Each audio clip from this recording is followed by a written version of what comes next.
चलिए reasoning analogy में कुछ लोगों को दिक्कतें आ रही है। देखिए इसके कुछ फॉर्मूला है, फॉर्मूला इन द सेंस कि आपको कुछ ट्रिक्स पता होनी चाहिए। देखिए बेसिकली क्या करना होता है, एक टर्म जो दी हुई होगी उससे सिमिलर एक अगली टर्म दी होगी, फिर आपको नेक्स्ट टर्म दी होगी और आपको उसका आंसर निकालना होता है। तो आंसर निकालने का तरीका ये होता है कि आपको जो लॉजिक समझ आ जाए, जिससे पहले का आंसर निकला हुआ हो, वो लॉजिक लगा के आपको सेकंड टर्म का आंसर निकालना होता है। फॉर एग्जांपल मैं आपको एक क्वेश्चन बताते हैं। देखिए रटने जैसा इसमें कुछ नहीं है, तो रटने की कोशिश मत करना बिल्कुल भी, ठीक है, एकदम इजी वे में करेंगे। फॉर एग्जांपल एक क्वेश्चन मैं आपको देती हूँ, रीजनिंग एनालॉजी लिखना है तो आपको लिख सकते हैं, मैं डायरेक्ट क्वेश्चन से कराती हूँ, आपको बता दूंगी कि क्या है कैसा है, ठीक है। जैसे कि क्वेश्चन है 9 दे दिया, उसके आगे आपको 107 दे दिया, ठीक है, और अब वो आपसे एक टर्म दे रहे हैं 8 और उसकी नेक्स्ट टर्म पूछना चाह रहे हैं। आप समझ रहे हैं, इन्होंने क्वेश्चन में क्या किया, 9 दे दिया, 9 के बाद 107 दे दिया, उसके बाद 8 दे दिया और आपसे नेक्स्ट टर्म पूछ रही, यानी कि जो 9 से 107 बना है, ठीक है, 9 से 7 बनने में जो प्रोसेस हुई है ना, जिस भी हिसाब से 9 से 7 बना हो, सेम वही प्रोसेस हमने किस जगह पे यूज करनी है, मार्कर खत्म हो गया, वही सेम प्रोसेस हमें अपनानी है 8 से वो आंसर लाने में। तो एक दिमाग लगाते हैं कि क्या ऐसा हुआ होगा जिससे कि 9 से 107 बन गया, हमें यही सोचना। देखिए इसमें आप जमा भी करेंगे, घटा भी करेंगे, गुणा भी करेंगे और भाग भी कर सकते हैं, और हो सकता है इनमें से 2 चीजें करनी पड़ जाए, हो सकता है 3 चीजें करनी पड़ जाए। ऐसा नहीं है सिर्फ गुणा कर करके आंसर आ जाएगा या सिर्फ जमा कर करके आ जाएगा। हो सकता है आपको पहले जमा करना पड़े, फिर उसमें कुछ चीज को किसी से गुणा भी करना पड़े, बट वो जो प्रोसेस आपने अपनाई होगी यहाँ पे आंसर लाने के लिए, सेम वही प्रोसेस आपको यहाँ पे भी अपनानी पड़ेगी। इतना दिमाग में रखना कि जो आपने प्रोसेस अपनाई है फर्स्ट टर्म को सॉल्व करने के लिए, सेम वही प्रोसेस आपको सेकंड टर्म को भी सॉल्व करने के लिए अपनानी पड़ेगी, ठीक है। कोई दिक्कत नहीं, परेशानी नहीं, कोई दर्द तो नहीं होगा। अब हम सोच के देखते हैं, मान लीजिए कि हम 9 को 10 से गुणा करते हैं तो क्या बनता है, 9 हम 90 बन जाता है, ठीक है, और हम 107 बनाना चाहते हैं, तो 9 हम 90 में कितना जोड़ा तो 107 बना, 17 जोड़ दिया हमने तो 107 बन गया, ठीक है। अब अगर हम यही चीज करना चाहें 8 से, तो हम अगर 8 गुणा 10 करते हैं, 8 तो हम 80 हो गया, और 80 में हम कितना जोड़ें, क्या 17 ही जोड़ दें, तो कितना बन जाएगा 7 और 8 1 9 97 हो जाएगा। अब हम ऑप्शन देख लेते हैं कि हमारे क्वेश्चन में हमारे पास ऑप्शन क्या है। ऑप्शन में है 112, दूसरा ऑप्शन है 96, तीसरा ऑप्शन है आपका 100 और चौथा ऑप्शन है आपका 120, ठीक है। तो 9 दहाम 90, 8 हम 80 और जमा 17 कितना हो गया 97, पर हमारे पास ऑप्शन में 97 तो है ही नहीं किसी भी क्वेश्चन में, ठीक है। तो हमारा क्या मतलब है कि ये ट्रिक जो है ये सही से इंप्लीमेंट नहीं हो पा रही है। हम दूसरी ट्रिक ट्राई करते हैं, राइट। दूसरी ट्रिक क्या बन सकती है, देखते हैं, हमें आंसर तो लाना ही कैसे ना कैसे करके। दूसरी ट्रिक क्या हो सकती है कि 9 गुणा 10 90 हो गया, ठीक है, और ये टोटल कितना हो गया 19, ठीक है। 19 में से अगर हमने 2 किया तो भी 17 आया, हमारे एक जो टर्म है 107 ये तो सही से फुलफिल हो गई, ठीक है।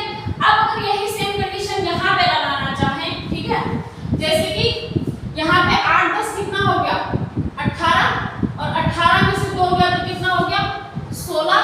तो अब हम क्या करें, 80 में हम कितना जोड़े 16 जोड़ा तो हमारा क्या बन गया 96, और 96 आपके ऑप्शन में है, ठीक है। आई बात समझ में, नहीं आई बात समझ में, दोबारा समझाते देखिए।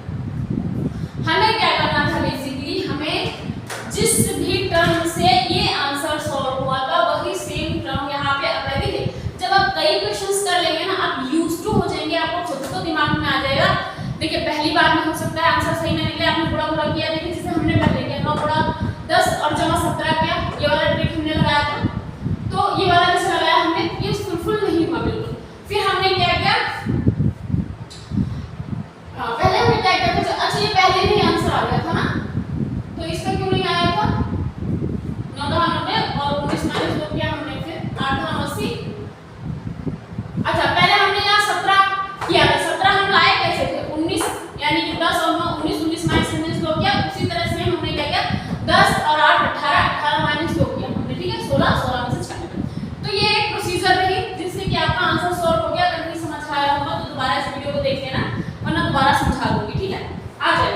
इजी था।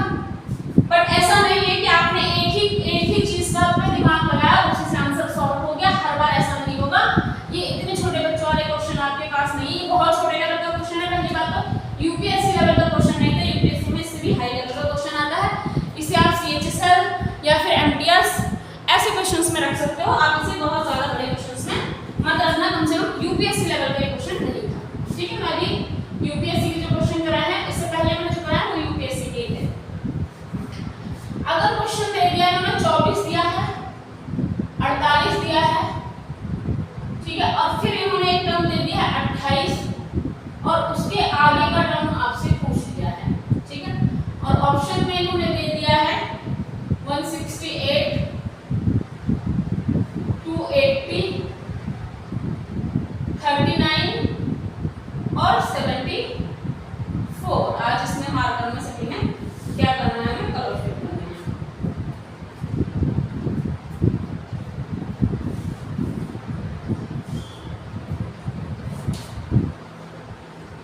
चलिए, अब इसमें हम क्या कर सकते हैं, देखिए कैसे आंसर ला सकते हैं। कुछ दिमाग लगाते हैं, आप भी लगाइए।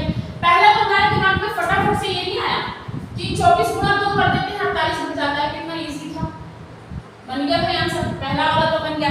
पर अब आप देखिए अगर 28 गुणा 2 करते हैं आप तो क्या आता है आंसर में। अगर आप 28 गुणा 2 करने लग जाते हैं,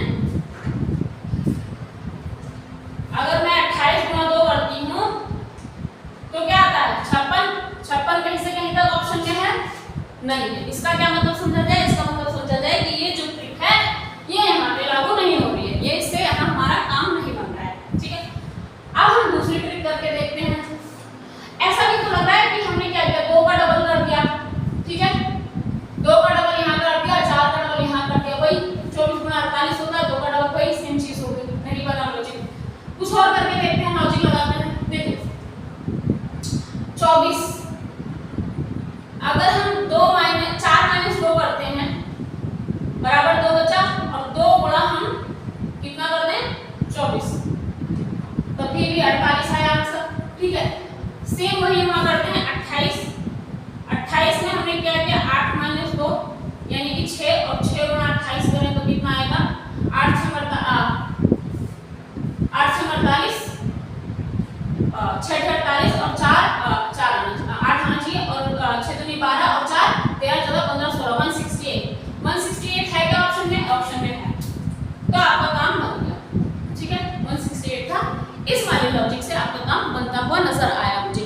तो कभी भी ये नहीं है कि आपने खाली गुणा गुणा कर दिया या खाली माइनस माइनस कर दिया, खाली प्लस प्लस कर दिया, नहीं भाई, आपको लॉजिक अपने दिमाग के हिसाब से लगाना है। इसी में उपस्थित है, आपके सारे उत्तर यही उपस्थित है, बस थोड़ा सा दिमाग लगा के करना होगा। यही आपके सारे आंसर आपको मिल जाएंगे, इसी लॉजिक में आपको सारे आंसर मिल जाएंगे। कहीं आपको ज्यादा दौड़ भाग या फिर ज्यादा आपको तकलीफ नहीं लेनी पड़ेगी, इसी में आपको सारे आंसर मिलेंगे बैठे बिठाए, ठीक। अगर मैं बात करूं, एक क्वेश्चन है मेरे पास, चलिए मैं छोटा कर देती हूँ हिंट में। थर्ड क्वेश्चन, ये सब बहुत छोटे लेवल के क्वेश्चन है, छोटे लेवल इन द सेंस कि सीएचएसएल, एमटीएस, सीजीएल में भी है ना, यूपीएससी का नहीं है क्वेश्चन जो आज मैं करा रही हूँ। अगर थर्ड क्वेश्चन मैं कहूँ मेरे पास है क्वेश्चन थर्ड, आज का है 7, ये सिर्फ इसके लिए है ताकि आपकी प्रैक्टिस हो जाए। 7 का 53 बन गया और 9 का क्या बनेगा फिर, ठीक है। ऑप्शन दे दिया आपको 65, 66, 63 और 82, ठीक है।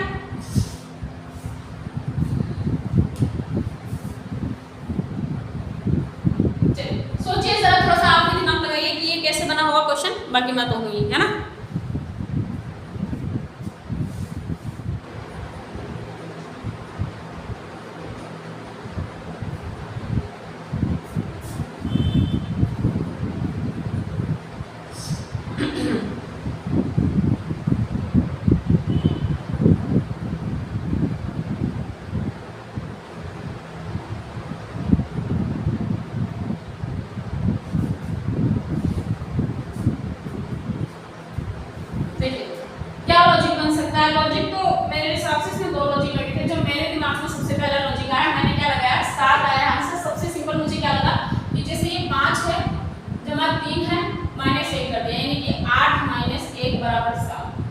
मेरे लिए तो ये लॉजिक बना पहला, जो मेरे देखते ही दिमाग में आया, बाकी देखते हैं ये लॉजिक काम करता है नहीं। तो दूसरे के लिए क्या आंसर होना चाहिए, 9 आया। तो यहाँ पे मान लो हमें 9 लाना है। अब 6 5 11, 11 में से 1 माइनस करेंगे तो 9 नहीं आ रहा है। मुझे ये ट्रिक सबसे अच्छी लगी, जैसे 8 जमा 2 किया बराबर 10, 10 माइनस 1 किया तो बराबर क्या हो गया 9। और 9 कहाँ है, ये रहा है ना। तो मुझे एक बात समझ आई कि हमारा नेक्स्ट टर्म जो हो सकता है वो 82 हो सकता है। हो सकता है 82 कैसे हो सकता है, 5 3 8 8 माइनस 1 7, बहुत सिंपल। यहाँ पे क्या है 8 2 10, 10 माइनस 1 9, बहुत सिंपल क्वेश्चन था। ये लॉजिक लग गया, पहला लॉजिक ही लग गया, वरना दूसरा लॉजिक भी लगा सकते थे, और भी लॉजिक लग सकते हैं। सोचते हैं कुछ और लॉजिक क्या लग सकता है इसमें। देखिए अगर कुछ और लगाना चाहें लॉजिक तो हम क्या लगा सकते हैं, क्या लॉजिक लग सकता है, और दूसरा लॉजिक लगाइए जरा।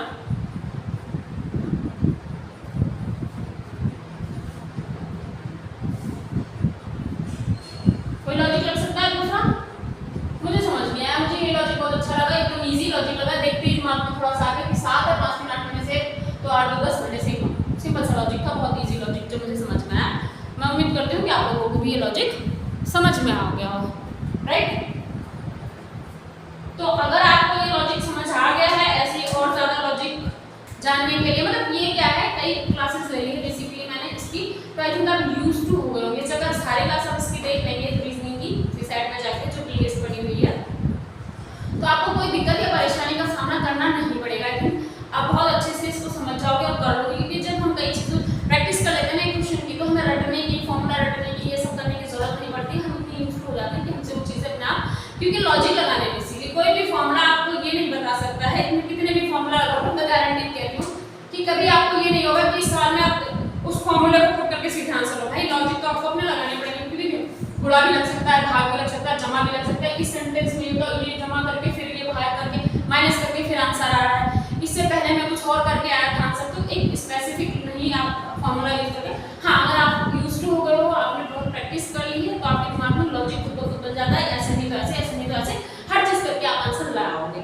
और लाना भी आंसर अब टाइम पे है, तो आपको प्रैक्टिस बहुत ज्यादा जरूरत है। तो जितने भी सेशन मैंने सीख रहा है, जितनी भी क्लासेस हैं इसकी, ये सारे आपको कर लेने हैं और बहुत अच्छे से कर लेना, 2-3 बार देख लेना और एकदम क्लियर हो जाएगी।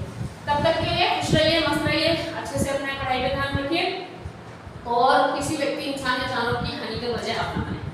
धन्यवाद।